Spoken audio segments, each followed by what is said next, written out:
Dear students, നമ്മളിന്ന് പറയാനായിട്ട് പോകുന്നത് ബേസിക് കൺസെപ്റ്റ്സ് ഇൻ MLTയിലത്തെ യൂണിറ്റ് 3യിലെ ബാക്കിയുള്ള പോർഷൻസ് ആണ്. ഇൻസ്ട്രുമെൻ്റ് ഫയൽസിനെ കുറിച്ചിട്ടാണ് നമ്മൾ പറയുന്നത്.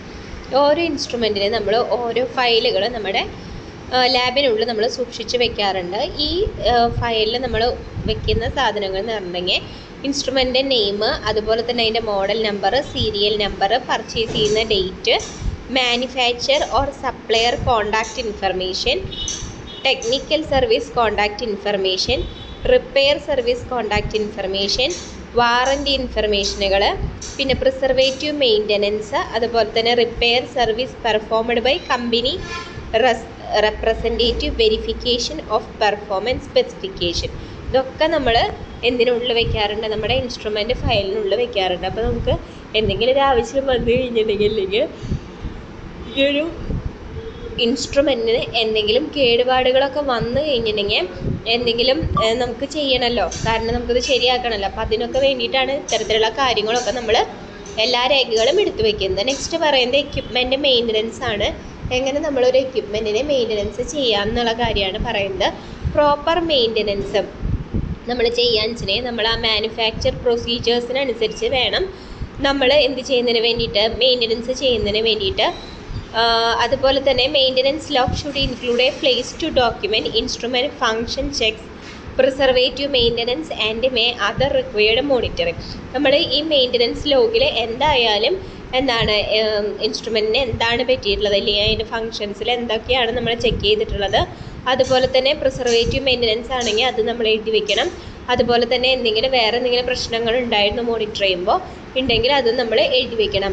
ഈ ലോഗുകളൊക്കെ നമ്മൾ എന്താണ് മെയിൻ്റനൻസ് ആക്ടിവിറ്റി ഫയൽസിൽ വെക്കണം. അതുപോലെ തന്നെ ഡേറ്റ് നമ്മൾ നോക്കണം, എന്തൊക്കെ ആക്ടിവിറ്റീസാണ് അവിടെ ചെയ്തിട്ടുള്ളത് എന്നുള്ള കാര്യങ്ങളൊക്കെ അവിടെയുള്ള സ്റ്റാഫുകൾ ശ്രദ്ധിക്കേണ്ടതാണ്. നെക്സ്റ്റ് പറയുന്നത് കാലിബ്രേഷൻ ആൻഡ് കാലിബ്രേഷൻ വെരിഫിക്കേഷനാണ് പറയുന്നത്.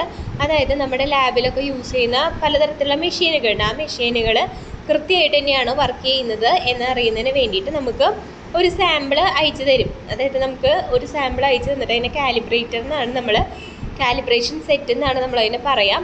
അപ്പോൾ അത് കൊണ്ടുവന്ന് തന്നു കഴിഞ്ഞിട്ടുണ്ടെങ്കിൽ അത് അതിൽ തന്നിരിക്കുന്ന റിയേജൻറ്റും അതുപോലെ തന്നെ സാമ്പിൾ ഉപയോഗിച്ച് നമ്മളൊരു ടെസ്റ്റ് ചെയ്യുന്നു. ടെസ്റ്റ് ചെയ്ത് കഴിഞ്ഞിട്ട് അതിൻ്റെ റിസൾട്ട് നമ്മൾ അയച്ചു കൊടുക്കുകയാണ് ചെയ്യുന്നത്. അപ്പോൾ അത് തന്നിട്ടുള്ള ആളുകൾക്ക്, കാലിബ്രേഷന് വേണ്ടിയിട്ടുള്ള കിറ്റ് നമുക്ക് തന്നിട്ടുള്ള ആളുകൾക്ക് കൃത്യമായിട്ടുള്ള വാല്യൂ, ഒരു അക്യുറേറ്റ് ആയിട്ടുള്ളൊരു മെഷീനിൽ ചെയ്തിട്ടുണ്ടെങ്കിൽ അതിൻ്റെ കൃത്യമായിട്ടുള്ള വാല്യൂ എത്രയാണ് ആ റിസൾട്ട് അവർക്ക് അറിയാം. അപ്പോൾ നമ്മൾ അയച്ചു കൊടുക്കുന്ന റിസൾട്ടും ഇവരുടെ കയ്യിലുള്ള റിസൾട്ടും എന്താണ് താരതമ്യം ചെയ്യാണ് ചെയ്യുന്നത്. അപ്പോൾ അതിൽ വലിയ വ്യത്യാസങ്ങളൊക്കെ കാണുകയെന്ന് വെച്ചിട്ടുണ്ടെങ്കിൽ എന്താണ് നമ്മുടെ മെഷീൻ അക്യുറേറ്റ് അല്ല, തെറ്റാണെന്നാണ് പറയുന്നത്. അതെല്ലാം ചെറിയ ചില ചേഞ്ചുകളൊക്കെ വെച്ചിട്ടുണ്ടെങ്കിൽ നമുക്ക് കുഴപ്പമില്ല. അക്യുറേറ്റ് ആയി കഴിഞ്ഞിട്ടുണ്ടെങ്കിൽ എന്താണ് വളരെ കറക്റ്റായിട്ടുള്ള രീതിയിലാണ് ഇവിടെ നമുക്ക് മെഷീനുകൾ വർക്ക് ചെയ്യുന്നത് എന്നുള്ള കാര്യങ്ങൾ മനസ്സിലാക്കാനായിട്ട് സാധിക്കുന്നു. Okay, retain instrument tapes and or printouts as part of your documentation of performing calibration and calibration verification procedures. നമ്മൾ ഇത്തരത്തിൽ ചെയ്യുന്ന ഈ കാലിബ്രേഷൻ വെരിഫിക്കേഷൻ പ്രൊസീജിയേഴ്സ് ആണെങ്കിൽ നമ്മുടെ എന്തിൽ രേഖപ്പെടുത്തേണ്ടതാണ്? നമ്മുടെ ലാബിലിരിക്കുന്ന ഫയലുകളിൽ നമ്മൾ രേഖപ്പെടുത്തേണ്ടതാണ്. അടുത്തതായിട്ട് നമ്മൾ പറയുന്നത് ക്വാളിറ്റി കൺട്രോളിനെ കുറിച്ചിട്ടാണ്.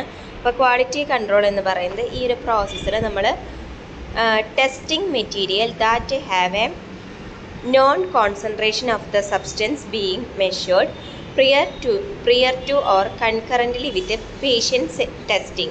അതായത് നമുക്ക് ടെസ്റ്റിംഗ് മെറ്റീരിയൽ, അതിന് നമ്മൾ കൺട്രോൾ എന്നാണ് പറയുന്നത്.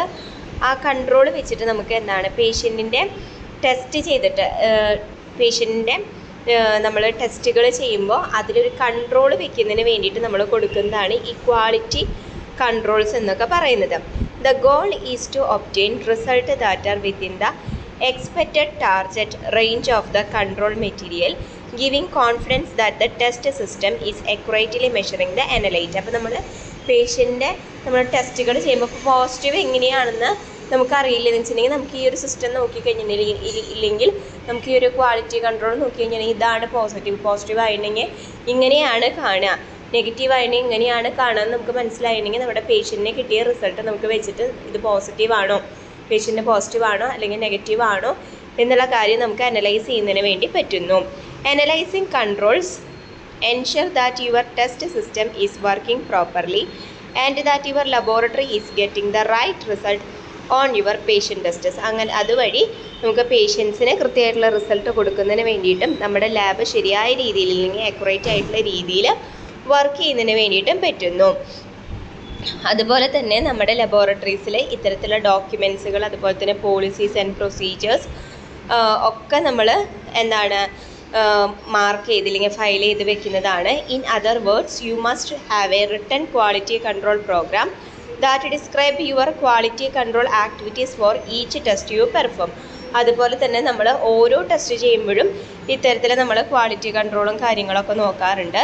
You must document all quality control result and graph qualities result for visual evaluation of shifts and trends over time. You must also document that you recognize problems and took corrective actions to address them when the control do not produce the expected results. അപ്പോൾ നമുക്ക് ഓരോ പേഷ്യൻറ്റിൻ്റെ result കിട്ടിക്കഴിഞ്ഞിട്ടുണ്ടെങ്കിൽ നമുക്ക് ഇത്തരത്തിലുള്ള control വെച്ചിട്ട് നിഷ്പ്രയാസം എന്ത് കണ്ടെത്താനായിട്ട് സാധിക്കും. ഒരു തടസ്സവും ഇല്ലാതെ നമുക്ക് ഇല്ലെങ്കിൽ ഒരു ഡൗട്ടും ഇല്ലാതെ നമുക്ക് പോസിറ്റീവ് എന്താണ് നെഗറ്റീവ് എന്താണ് എന്നുള്ള കാര്യങ്ങൾ നമുക്ക് കണ്ടുപിടിക്കാനായിട്ട് സാധിക്കും എന്നുള്ളതാണ് ഇതിൻ്റെ ഗുണം എന്ന് പറയുന്നത്.